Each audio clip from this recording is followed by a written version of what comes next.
주님께서 우리에게 주시는 말씀은 누가복음 2장 8절부터 14절까지입니다. 우리 다 같이 한 목소리로 읽습니다. 그 지역의 목자들이 밤에 밖에서 자기 양떼를 지키더니 주의 사자가 곁에 서고 주의 영광이 그들을 두루 비추매 크게 무서워하는지라. 천사가 이르되 무서워하지 말라. 보라, 내가 온 백성에게 미칠 큰 기쁨의 좋은 소식을 너희에게 전하노라. 오늘 다윗의 동네에 너희를 위하여 구주가 나셨으니 곧 그리스도 주시니라.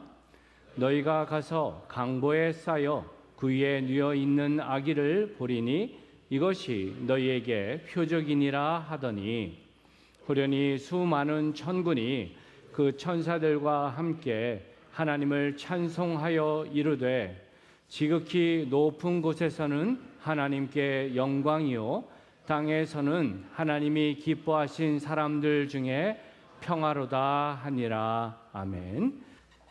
우리가 이 땅에 많은 절기가 있습니다. 그 절기 가운데 특별히 성탄절이 갖고 있는 남다른 부분이 있습니다. 그것은 뭐냐면 기쁨이 넘치고 또 넘치는 기쁨 안에 선물의 나눔이 있다는 거예요. 그죠? 서로가 선물을 준비해서 나누는 그 기쁨이 우리가 성탄절기를 지나가면서 경험하는 겁니다.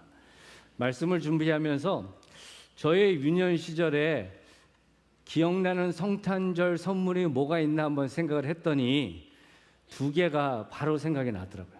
첫 번째 선물은 이것입니다. 상표에는 관심을 갖지 마시고, 제가 성탄절날 아침에 제 머리맡에 있는 선물 생각하면 제일 먼저 생각나는 게 종합과자 선물 세트. 어느 순간 산타 할아버지가 저 멀리 있는 게 아니라 집안에 있다는 사실을 알고 나서부터는 계속해서 사인을 줬어요. 난 이걸 원하지 않는다고. 그런데도 변화가 없길래 어머니를 모시고 그 동네 문방구에 가서 나는 이거를 원한다고 얘기를 했어요. 그게 뭐냐면 마징가 제트 액션 피규어 같은 거 있잖아요. 그 문방구 주인이 같은 교회 다니는 집사님이었는데, 이 정도 정성이면 올해는 받을 거야 얘기를 했는데, 어김없이 그 해에도 아침에 일어나니까 종합 선물 센터가 있었습니다. 그래서 잊혀지지가 않아요. 두 번째 선물이 있습니다. 이 선물입니다. 독수리 형제 사령선 조립식. 모르시면요, 여러분 너무 젊으셨던가 아니면 연식이 좀 되신 분들인데, 남자애들이 조립식 좋아하잖아요. 저 때는 국민학교라고 그랬는데 하여튼 초등학교 6학년 때 드디어 그 선물을 받았습니다. 집안에 있는 산타클로스가 마음이 변해서 그런 게 아니라 어머니께서 올해는 네가 사고 싶은 거 사갖고 와 그러더라고요. 바쁘셨나 봐요. 피아노 학원을 운영하셨는데, 그래서 제가 정말 갖고 싶은 조립식을 사갖고 왔어요. 엉뚱한 거가 사갖고만 온 게 아니라 크리스마스 카드도 하나 사갖고 와서 제가 썼습니다. 쓰고 포장을 하고, 그 다음에 자기 전에 머리맡에 놓고, 그 다음에 아침에 일어났어요. 그리고 일어나서 처음 보는 것처럼 뜯고 감격하고 카드를 읽는 그 모습을 보면서 저희 아버지 어머니가 쟤 뭐지?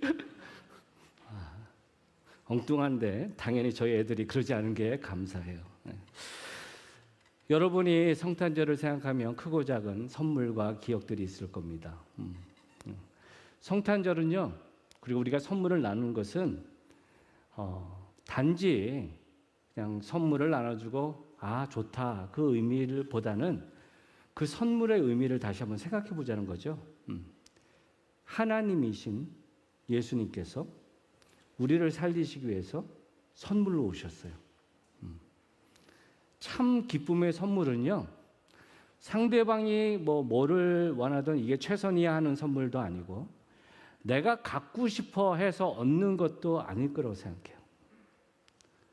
기대하지 못했고 자격이 안 된다 생각하는데 정말 말할 수 없는 선물을 받았을 때 그 기쁨은 대단할 것입니다.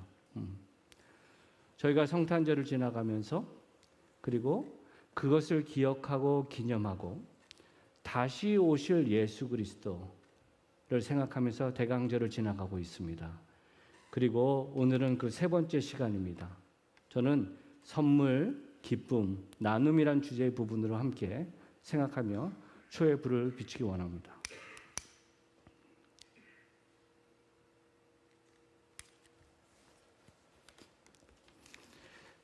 오늘 함께 보신 누가복음 2장의 말씀은 여러분들 읽으시면서 보셨지만 2000년 전 예수님께서 이 땅에 탄생하셨을 때 그 근처에 있었던 사건을 설명하고 있어요. 하나님의 놀라운 기쁨의 소식이 전해집니다.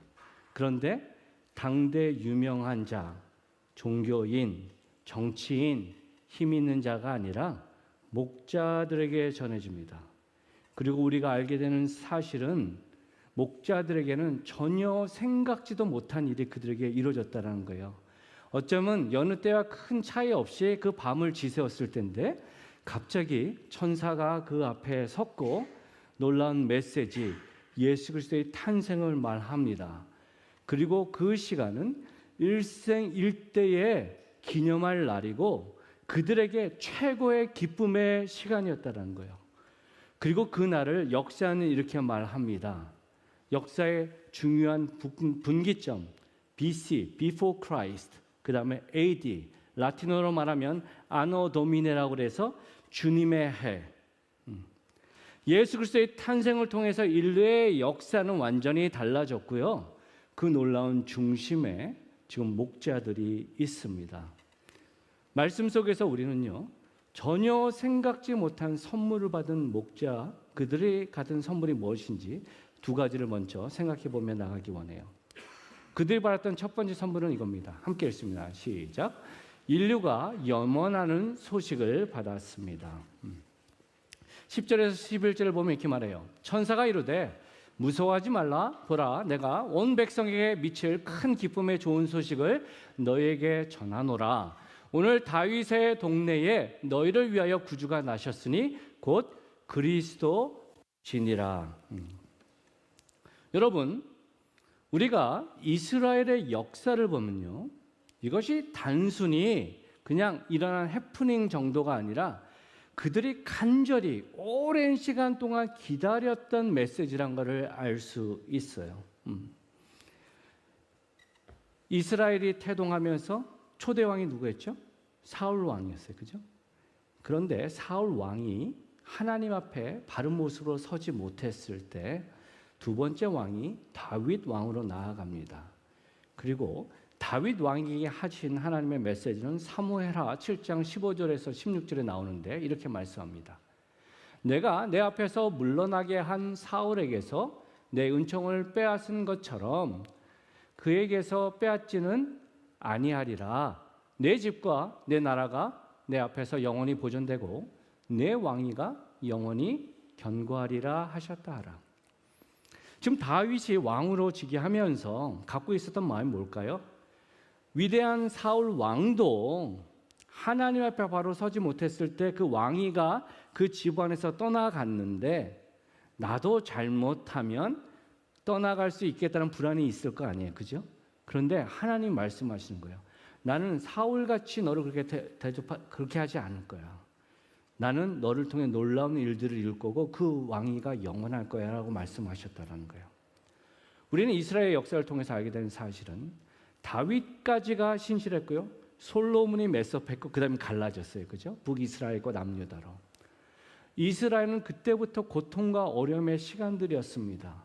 포로로 끌려갔습니다. 수치의 시간을 지나갔습니다. 그런데 그들을 붙잡았던 생명수는 뭐죠?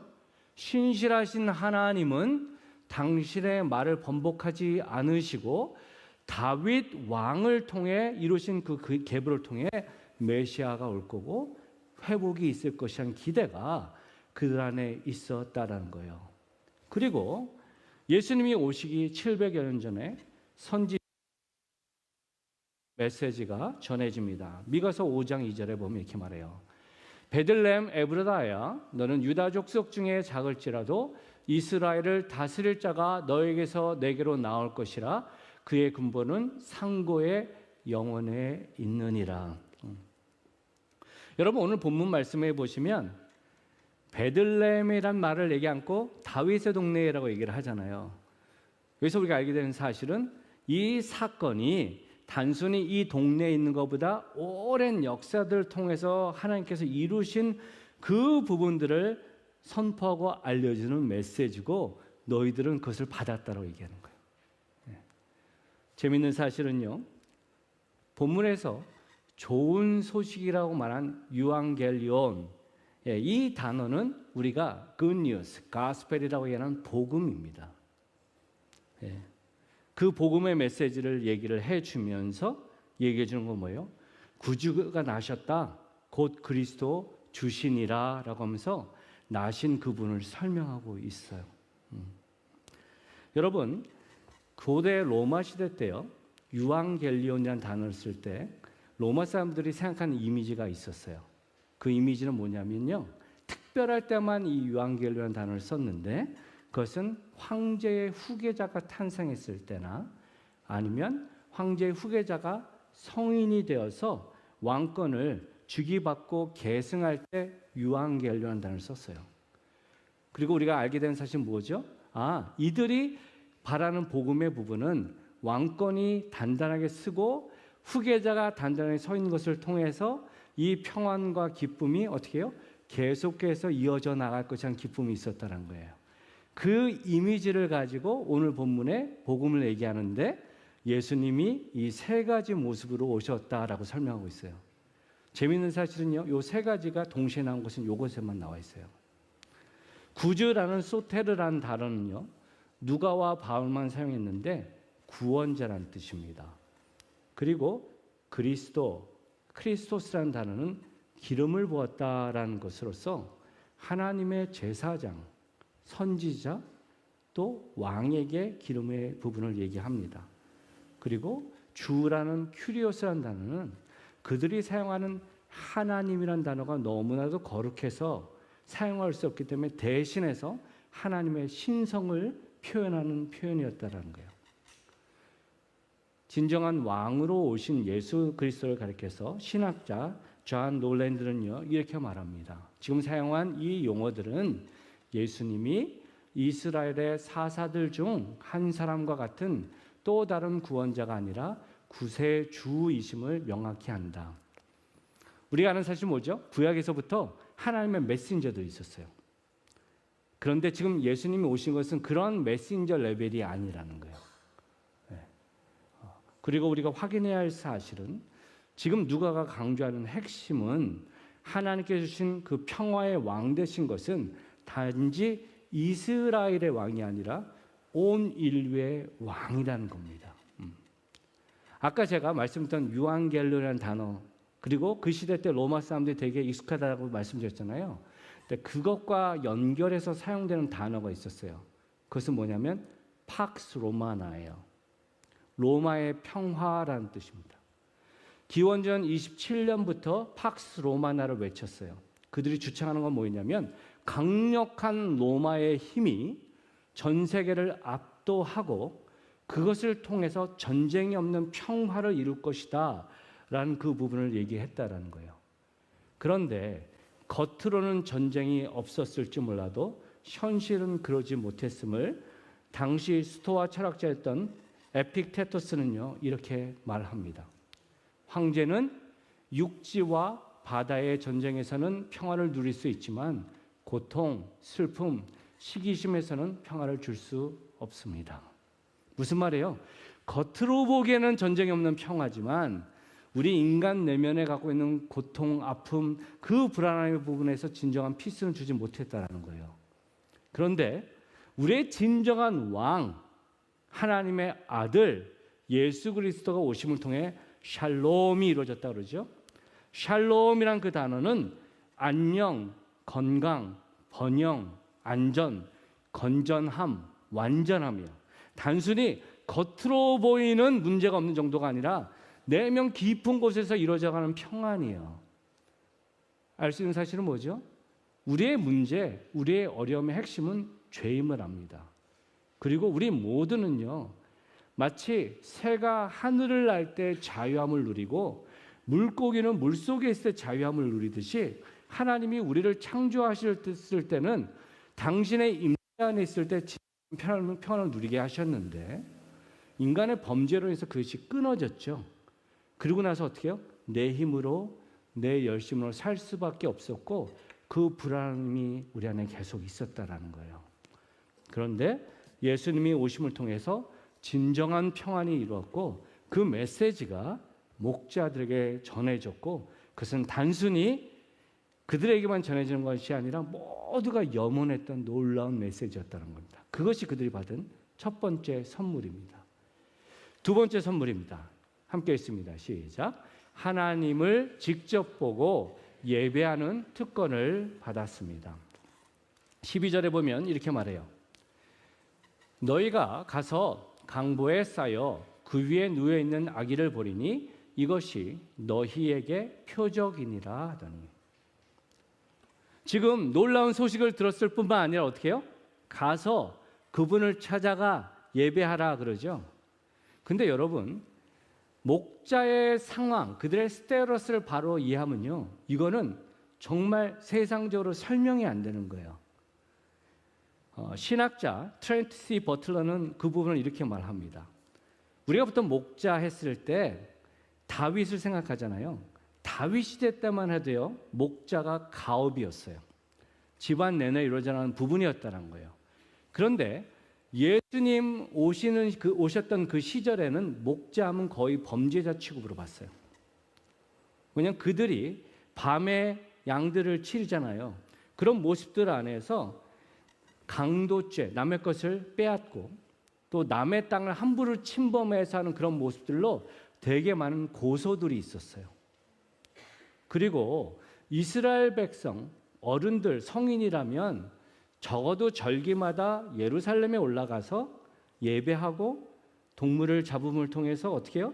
자신의 어떤 죄의 부분을 회개하는 모습이 있었는데 그들은 24시간 계속 그런 모습들을 하니까 주님 앞에 예배하고 회개하는 모습들을 갖지 못했어요. 그래서 대부분은 다 어떻게 해요? 사람들로 하여금 더러운 자들, 함께할 수 없는 자들, 그런 취급을 받았다라는 거예요. 기록에 보니까 그들의 사회적 수준이 한센병 환자 그 바로 위였다고 그래요. 하나님께 예배로 나가는 자가 그런 자의 자격이 있을 수 있습니까? 안 되잖아요. 그죠? 그런데 지금 놀라운 메시지, 막연하게 하나님께 예배하는 게 아니라 하나님이 성육신하여서 우리가 직접 볼 수 있는 그분을 아뢰고 예배할 수 있는 그 자리에 그들이 섰다는 거예요. 그러니까 놀라운 거죠. 그죠? 그리고 거기서 끝나지 않아요. 이어지는 13절 이하입니다. 우리 다 같이 함께 읽겠습니다. 시작. 호련히 수많은 천군이 그 천사들과 함께 하나님을 찬송하여 이르되 지극히 높은 곳에서는 하나님께 영광이요 땅에서는 하나님이 기뻐하신 사람들 중에 평화로다 하니라. 천사가 메신저를 했는데 그 다음에 갑자기 호련히 갑자기 하늘을 보니까 천사들과 천군들이 다 같이 찬양하고 있다는 거예요. 큰 교회에서 뜨겁게 합창하고 오케스트라 나갈 때 그 감격이 대단하지만 아무리 그것이 대단하더라도 하늘을 가득 채우는 그 모습과 비교할 수 없을 것입니다. 그것을 그들이 경험했다라는 거예요. 그리고 그 메시지는 뭐예요?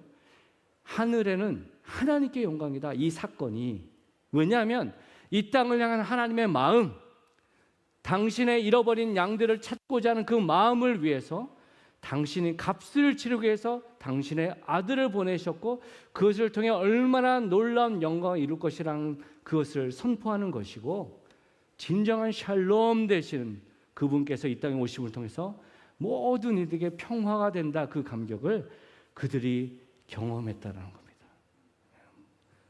정말 이런 선물 받으면 다른 거 필요 없을 것 같아요. 그죠? 지금요 목자들은 생각지도 못한 그때에 상상할 수 없는 선물을 받았습니다. 그리고 우리가 알게 되는 사실은 그들의 인생은 이전과는 분명히 달랐을 거예요. 그죠? 저와 여러분이 성탄절기를 지나가면서 이 부분을 다시 한번 새롭게 하면 좋겠습니다.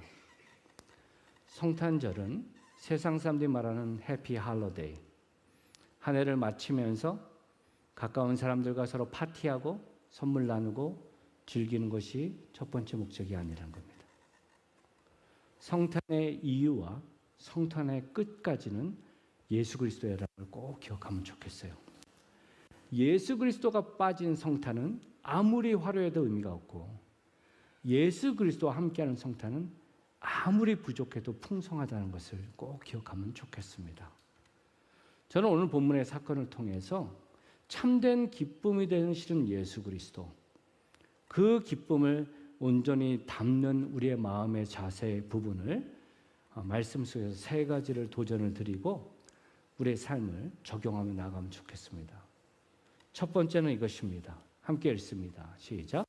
주님 앞에 철저히 내려놓으십시오. 우리가 참된 기쁨 되신 예수님을 바로 경험하기 위해서는요, 내 자랑, 내 만족, 내 영광, 그 부분들이 비워져야 돼요. 그럴 때 가능해요. 오늘 말씀에 보면 중요한 단어들이 곳곳에 있는데요, 다른 단어들인데 같은 의미를 전달하고 있어요. 다윗의 동네, 그리고 구유, 목자입니다. 공통점은 뭐냐면 작고 약하고 자신의 힘을 주장할 수 있는 존재가 아니라는 거예요. 첫 번째 다윗의 동네 볼까요? 아까 언급드린 것처럼 예수님이 탄생하신 다윗의 동네 베들레헴, 그것은 미가 선지자를 통해서 이미 선포된 메시지라고 그랬죠. 이렇게 말하잖아요. 베들레헴 에브라다야, 너는 유다 족속 중에 작을지라도. 여러분 한번 생각해 보십시오. 세상을 호령하는 왕도 아니고 모든 인류, 과거와 현재와 미래까지 책임질 수 있는 진정한 왕 되신 예수님께서 탄생하신 그곳이 메트로폴리탄이 아니라는 거예요. 워싱턴 DC와 같이 세계의 정치를 컨트롤하고, 뉴욕과 같이 세계 경제를 주장하고, 할리우드 같이 세계의 어떤 문명을, 또 문화를 주장하는 그런 모습이 아니라 이름을 대지 않으면, 가보지 않으면 모를 작은 도시에 예수님께서 탄생하셨다는 거예요. 그리고 그것이 사고, 액시던트리 된 게 아니라 이미 하나님의 뜻 안에서 계획됐다는 것을 우리가 바로 봐야 돼요. 두 번째, 아기 예수가 놓으신 구유를 생각해 봐야 합니다. 여러분 한번 생각해 보세요. 예수님이 탄생한 그때에 예수님만 탄생했을까요? 아니잖아요. 그 마을에 탄생한 아기들이 곳곳에 있었을 거예요. 그런데 목자들이 그곳에 가서 예수님을 찾을 수 있는 방법이 뭐예요? 구유 위에 놓이신 아기, 크레이럴, 그죠? 근데 보통 우리가 아기를 낳으면 아무리 가난한 집이라도 제일 깨끗하고 아름다운 곳에 아기를 놓고 싶어하는 게 마음이잖아요. 근데 동물이 음식을 먹는 밥그릇 위에 우리 예수님이 놓여 있다고 그러고, 보통 아기들은 그럴 수 없기 때문에 그 상황 가운데 목자들이 쉽게 찾을 수 있었다는 거예요. 우리가 곳곳 성경의 스토리, 성탄의 스토리를 보면 구유를 얘기할 때 말구유라고 표현하는 경우들이 있어요. 근데 그건 잘못된 해석입니다. 예수님이 누이신 구유는 말구유가 아니라 나귀의 구유입니다. 왜냐하면 이스라엘의 지형과도 깊은 연관이 있고요. 그 다음에 예수님이 이 땅을 향한 메시지와도 깊은 연관이 있어요. 여러분, 말은요, 교만과 전쟁을 상징합니다.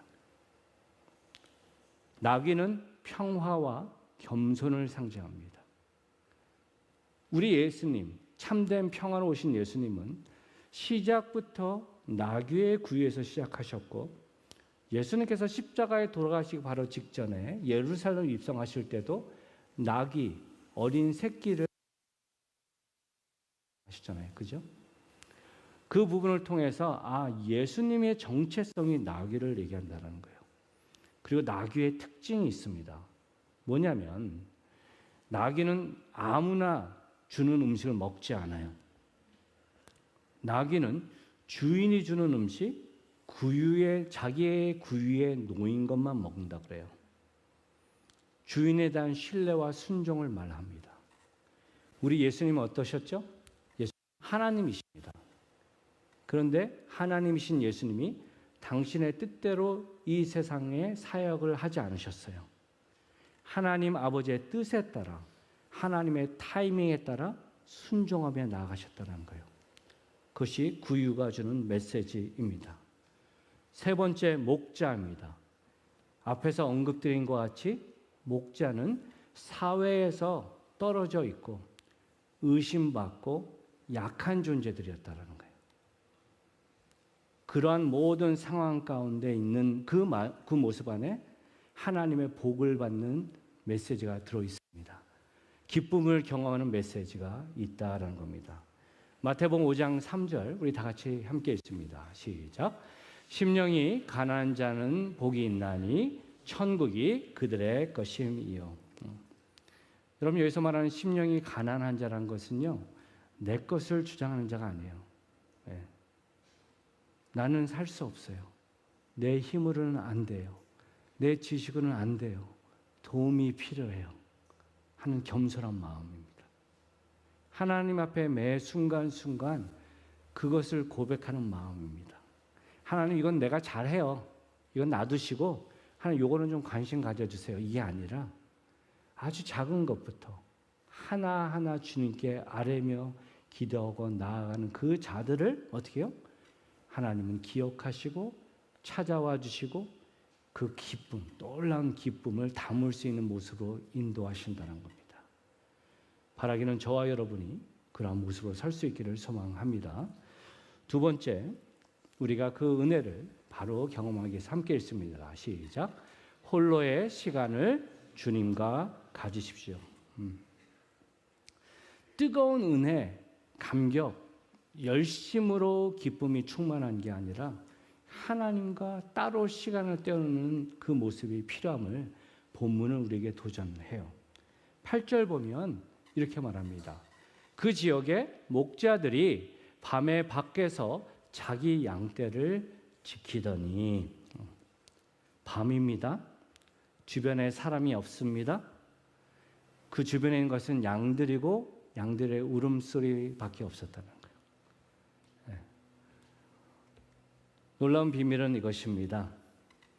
목자들이요, 그 상황 가운데 별멍하고 있지 않았다는 거예요. 별멍 뭐지? 별 보면서 멍하니 있는 거. 언제 이 시간이 지나갈까? 그 모습이 아니었다는 거예요. 우리는 말씀을 통해 그들이 그 시간을 기도하고 바랬음을 볼 수 있어요. 왜냐하면요, 하나님은 당신의 놀라운 일들을 이루시는 도구들, 그 사람들을 아무 준비되어 있지 않고 그런 사람들을 막 쓰는 게 아니라는 거예요. 하나님은 간절한 마음, 바라는 마음, 하나님과 시간을 쓰는 마음, 그 사람들을 하나님은 기억하시고 만나주신다는 겁니다. 시편 121편 1절에서 3절 우리 다 같이 함께 읽겠습니다. 시작. 내가 산을 향하여 눈을 들리라. 나의 도움이 어디서 올까? 나의 도움은 천지를 지으신 여호와에게서로다. 여호와께서 너를 실족하지 아니하게 하시며 너를 지키시는 이가 졸지 아니하시리로다. 내가 눈을 들어 산을 본다. 산을 향해 눈을 든다. 여러분, 고대 사람들은 그 산의 이미지를요, 하나님의 임재, 거룩한 신이 있는 존재로 생각을 했어요. 왜냐하면 산은 땅에 기초를 두고 있지만 높은 산은 구름 위로 올라갔잖아요. 그래서 거기에는 인간이 닿을 수 없는 존재가 있다고 믿었다는 거예요. 눈을 들어 산을 본다는 그 의미는 뭐예요? 내가 할 수 없는 그것을 할 수 있는 그분을 바라보면서 아뢰는 모습을 얘기하고 있어요. 그리고 진정한 우리의 하나님은 그것을 어떻게 해요? 들으시고 졸지도 주무시도 않는다는 겁니다. 여러분 한번 자신의 모습을 돌아보세요. 왜 사람들이 놀라운 기쁨, 감사, 충만함이 말씀 가운데 있고 삶 가운데 있다고 그러는데 우리의 모습을 보면 그것들을 경험하기가 참 쉽지 않은 경우가 있잖아요. 혹시 이런 것 때문 아닐까요? 너무 바쁘고 또 다른 것을 예배해서는 아닐까요? 돈을 예배하고 쾌락을 예배하고 스포츠를 예배하고 일을 예배하고 나를 예배해서는 아닐까요? 그런 모습으로 시간을 계속 빼앗기다 보면요, 참된 하나님을 묵상하고 그 하나님께서 주신 그 기쁨을 경험하기가 어렵습니다. 잘 아시잖아요. 그릇 안에 가득 차 있으면 아무리 부어도 담겨지기 어려워요. 저 개인적으로 볼 때 이번 한 주가 좀 마음이 쉽지 않았습니다. 왜냐하면 간절히 바라던 기도의 제목이 있었는데 비보를 받았기 때문이에요. 제 대학 동기가 몇 달 전에 제가 연락을 받았는데 카톡을 통해서 그 동기가 암이 발견이 됐고 쉽지 않은 상황에 있다. 그래서 한국에 있는 친구들뿐만 아니라 전 세계에 흩어져 있는 친구들이 함께 기도하고 하나님의 회복을 소망하면서 그렇게 했었는데 주중에 하나님의 부르심을 받았다는 소식을 보고 장례식 사진을 보면서 참 마음이 쉽지 않았습니다. 아직 창창한 나이고 할 일이 많은 것 같은데 먼저 떠나본 그 마음이 참 쉽지 않았고 우리 함께하는 그 동무들 카톡에 제가 짧은 메시지로 보냈어요. 고생했다. 하지만 이제는 눈물도 고통도 아픔도 없는 그곳에 네가 있다는 걸 생각하니까 그래도 그것을 위로받기 원한다. 조금 이따 만나자. 여러분 우리가 인생을 살아가면서요 기억했으면 좋겠습니다. 때론 내 코앞에 있는 것들만 생각하면 영원한 것을 잃어버릴 때가 있어요. 천국의 소망이 있기 때문에 우리는 살아갈 수 있습니다. 그리고 천국의 소망은 우리가 살다가 죽고 그 다음에 이루어지는 것이 아니라 지금 이 시간 우리가 프랙티스 해야 되는 것이라는 거예요. 네. 힘들고 어려운 상황 가운데에서도 내가 좋아하는 것들이 있음에도 불구하고 따로 떼어내서 하나님을 만나고 경험하는 시간을 이루며 나아갈 때 우리는 천국을 경험할 수 있고요. 우리가 죽어서 하나님 나라에 가는 천국은 그것을 어떻게 해요? 더 온전하게 경험하는 것이라는 겁니다. 아마도 목자들은 세상의 여러 시선들, 어려움 가운데 있는 모습들 가운데에서도 그들은 혼자 있는 시간, 주님을 바랬고 소망했을 때 하나님은 놀라운 메시지를 통해 그들을 위로하셨고 참된 기쁨을 이루셨습니다. 그리고 우리의 기도를 들으신 하나님은 졸지도 주무시도 않으십니다. 여러분의 시간을 한번 돌아보세요. 어디에 시간을 따로 떼어내서 하나님의 말씀을 묵상하고 기도하고 그분의 임재를 통해서 기쁨을 경험하고 계시는지. 여기 계신 분들 가운데 단 한 분도 글을 못 읽는 분 안 계시잖아요. 그죠? 결단하면 됩니다. 바라기는 그러한 시간이 내게 없다면 그 시간을 바로 떼어서 나아가는 저와 여러분 되시기를 높으신 예수님의 이름으로 축원드립니다. 세 번째 우리가 가져야 할 모습은 이거예요. 함께 읽습니다. 시작. 약한 자, 가난한 자를 돌보십시오. 말은 하기 쉬운데 행동하기 어려운 게 이런 부분 아닌가 싶습니다. 그리고 또한 이런 얘기들을 왕왕 듣죠. 특히 고아원 같은 곳에서 들린 얘기가 좀 나눠서 좀 이렇게 먹을 것과 선물들을 주면 좋겠는데 1년 내내 조용히 있다가 연말에만 막 몰려오니까 참 그것을 다 충분히 나누지 못하고 해서 너무 안타깝습니다. 얘기를 우리는 왕왕 듣습니다. 안 하는 것보다 그 계절에 하는 것은 좋아요. 그런데 저와 여러분이 꼭 기억했으면 하는 그 부분은요. 예. 이게 그냥 풍성한 때, 기쁨의 때니까 나눠야지 정도랑은 다른 것임을 꼭 기억하면 좋겠어요. 제가 솔직히 말씀드려서 자원하고 하고 싶어서 한 건 아닙니다. 그런데 어쩔 수 없어서 경험한 게 있어요. 몇 번. 그것은 홈리스들과 하루 종일 시간 같이 보내고 그들의 얘기를 들어주고 또 선물을 나누고 하는 그런 부분들을 자원하는 건 아니고요. 솔직히 어쩔 수 없이 해야 되는 상황에서 경험한 적이 몇 번 있어요. 그런데 그때 제가 경험한 고백은 이겁니다. 여기에 예수님이 계시구나. 여기에 예수님이 계시구나. 그런데 그것을 깨달았음에도 불구하고 우리의 삶을 보면 어떻죠? 언제나 바쁜 것, 중요한 것, 그런 것들이 계속 있어서 정말 예수님이 계시고 함께 할 수 있는 그 자리의 부분들이 매번 두 번째, 세 번째, 네 번째 밀려가는 게 사실입니다. 요한복음 8장 12절은 이렇게 말씀합니다. 우리 다 같이 함께 읽겠습니다. 시작. 예수께서 또 말씀하여 이르시되 나는 세상의 빛이니 나를 따르는 자는 어두움에 다니지 아니하고 생명의 빛을 얻으리라. 여러분, 우리에게 허락하신 놀라운 생명 되시는 예수님의 허락하신 빛은요, 도시의 화려한 네온 사인이 아닙니다. 우리가 여기서 보여주듯이 마치 초와 같은 모습일 것입니다. 화려한 도시 속에서 초는 별로 드러나지 않습니다. 그런데 어두컴컴한 상황 가운데에서는 이 작은 초가 주변을 밝게 비춰주잖아요. 우리가 은혜를 얘기하고 기쁨을 얘기할 때 이 부분을 꼭 기억하면 좋겠습니다. 하나님의 은혜는 높은 곳에 있지 않습니다. 하나님의 은혜, 생명수는 마치 물과 같습니다. 높은 곳으로 올라가는 애씀의 부분에서 그 끝은 내가 했다라는 성취는 있을지 몰라도 거센 바람과 추위밖에 없어요. 그런데 그 물이 자연스럽게 흘러가서 그 바닥을 이루고 바다를 이룰 때 거기에는 풍성한 기쁨이 있죠. 저와 여러분이 꼭 그분을 기억하면 좋겠어요.